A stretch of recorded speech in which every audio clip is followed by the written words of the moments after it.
Subscribe to Film Companion for your film fix. Hit the bell icon so you never miss an update. Everyone, How are you, sir? all good, all good, all good. Thank you. It's a dream Full to screen, see you. please.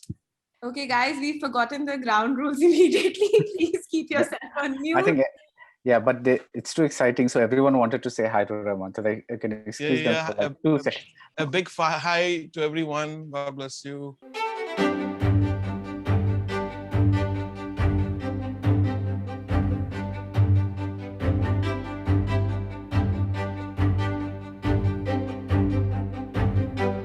Anything which is huge is one of the professions going to pay amazingly well if you have the courage and you never give up. Right. And never giving up is the most important thing. And chickening out of if you feel if you don't achieve anything, go deeper, go deeper, go deeper. And in no time you'll find that you'll be the best in what you're doing. Just don't keep seeing comments and negative things of what family says and all that stuff. Go deeper.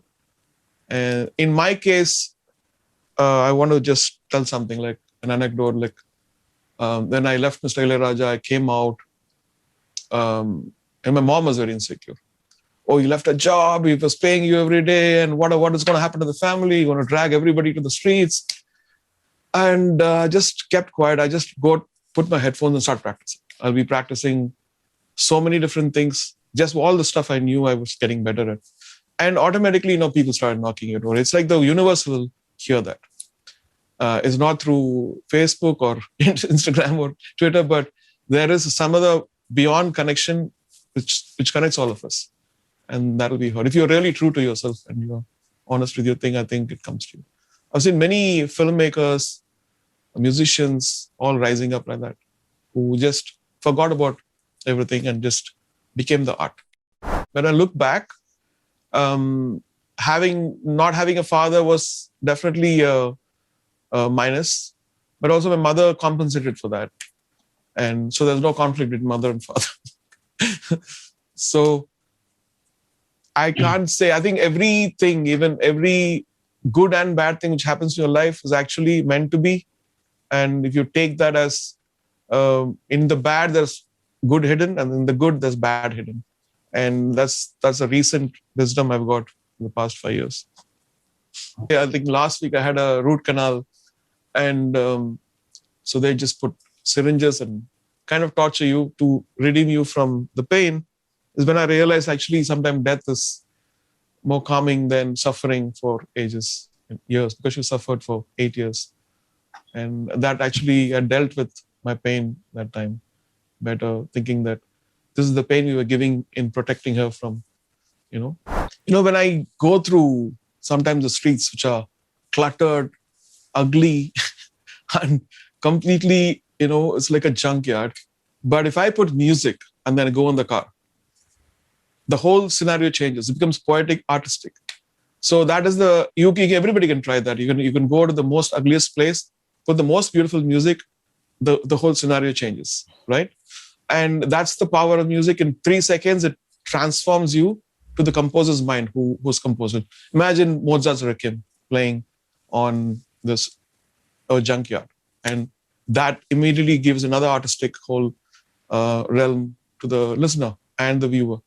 And that's the power of music. And I feel like sometimes lyrics have that, poetry has that, and instrumentals, those things have that. So your mind has to be, you're getting a tsunami of negative things, and you just have to go into that space where you reflect and show the world, this is the way. And this is how it should be. And so artists can make the world very, very beautiful. Even now, when I meet a client, they say it should be simple, hummable, like Airtel. And they give the same brief for over 35 years. I've been getting the same brief. It should be simple, hummable, and cool. Or, people should sing it after this one. So what happens is you simplify everything you write. You could write a symphony, but it should be as simple as ta-da-da-da, ta-da-da-da. And so even when great composers have done that, why not us? You might have, as a musician, you want to show your skills. You want to show everything you learned on the composition, but you have to think from the listener's perspective. And because they're going through hell and they come to your song for some solace or some excitement, so what could you do for them? What can you do for them? And even working with Mani Ratnamji, actually, because I wanted to impress him, I would play jazz and everything, and he'll just put that out. And, oh, that tune is nice. What is that?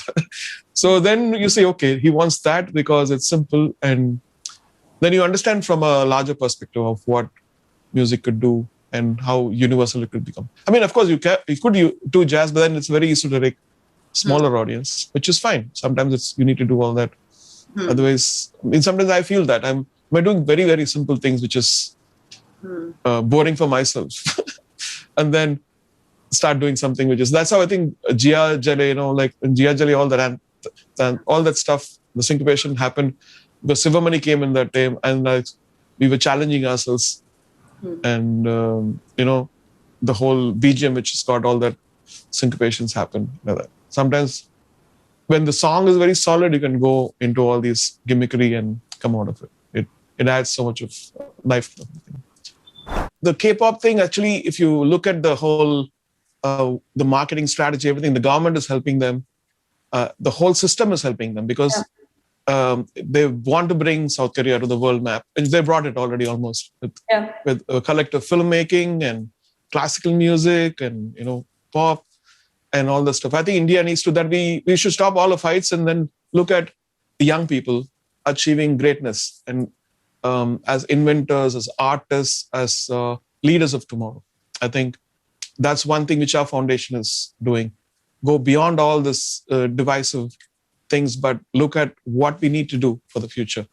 How do you put the seed for the future to make this country the best in the world? With Mani sir, I think that he always feels like, I don't want any songs. I'm just going to go. Just give me background score. And then he'll come down maybe one song, then two songs. Then finally we have 12 songs, 12 to 13, 14 songs. When I'm free, I keep writing songs. I keep writing melodies and I keep storing them. And suppose when I have a block or something, I listen to some of the stuff and I categorize them. Usually when I'm traveling, I do all that stuff because it's a very tedious job of listening to yourself and categorizing it and rating it and then putting it. So last year, quite a lot of stuff I had something. And sometimes it makes sense. It'll trigger you to do something else, but there's a good trigger points. And when you say categorizing, meaning like what are the categories? Like happy, sad, like that? Yeah, exactly. Really? Happy, sad, commercial.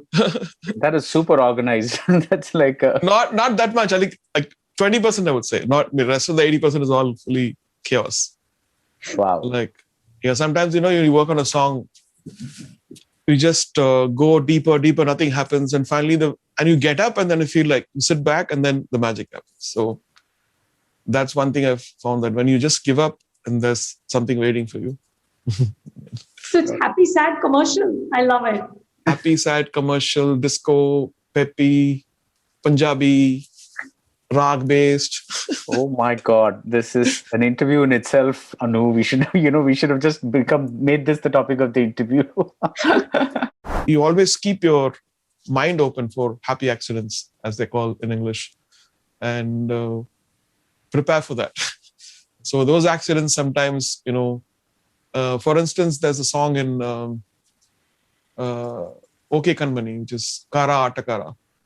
I was trying to edit that song for almost over 6 months and could never get it. And then by accident, I pulled a phrase from the last part and joined, something happened. And then there's a rap going and there's a melody underneath.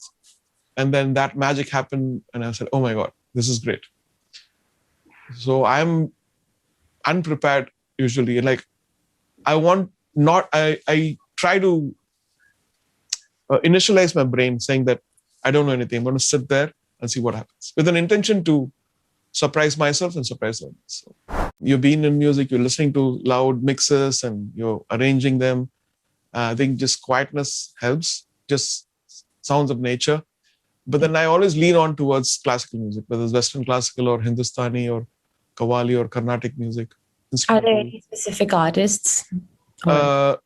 Yes. Mostly the greats, Tchaikovsky and Beethoven, and then Bill Evans on jazz, then and from Nusrat Saab and Kawali and Kumar Gandharv, and then Ajay Chakravarti, then Veena Sasarabde, then the list goes on. Now Ronkini was singing beautifully, and all those little kids were pretty amazing. Yeah. They are in par with the greats, almost.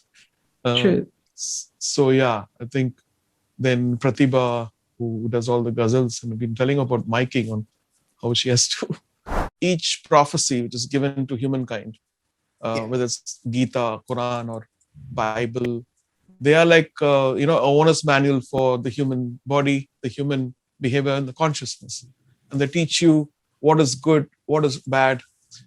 Killing is wrong, and stealing is wrong. Going after your neighbor's wife is wrong, Correct. and all that stuff.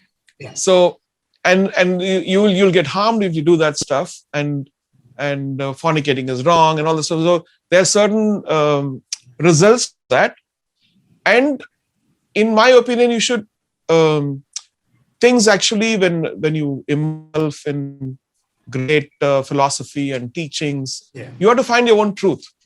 Are you finding your own truth? Yes, this happened. I prayed and this happened.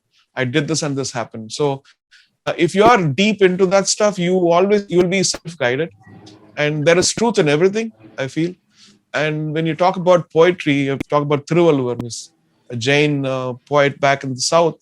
I grew up with studying Tamil poetry, and there are many things which I keep following, because there is one great that two-liners. It says, "Nunalum tan vayal kedum." That means a frog brings destruction to itself by its sound of the mouth. So when you have motor mouth and you speak unnecessarily, it ruins your own progress, and it takes your energy into wrong things. And there are many beautiful things on Tirukkural which has become actually a foundation for my character. So that is one thing. And then you of course we all read Rumi.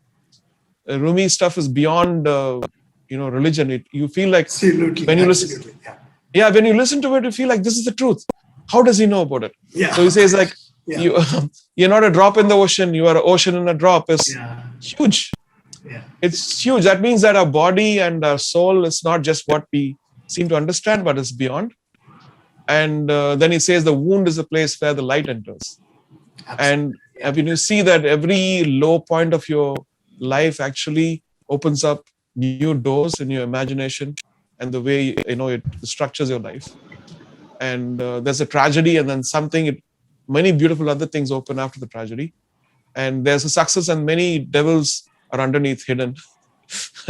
So these are the things which we find ourselves by experiencing life, from learning from life. And so we don't need any gurus. Actually, we can experience us. When we learn, we make the choices in what we need. And I think I'm in that state where I feel like if I read certain things and this happens, there's truth in it. And slowly, I think self-realization is the best part of life. I think it takes a lifetime to do that.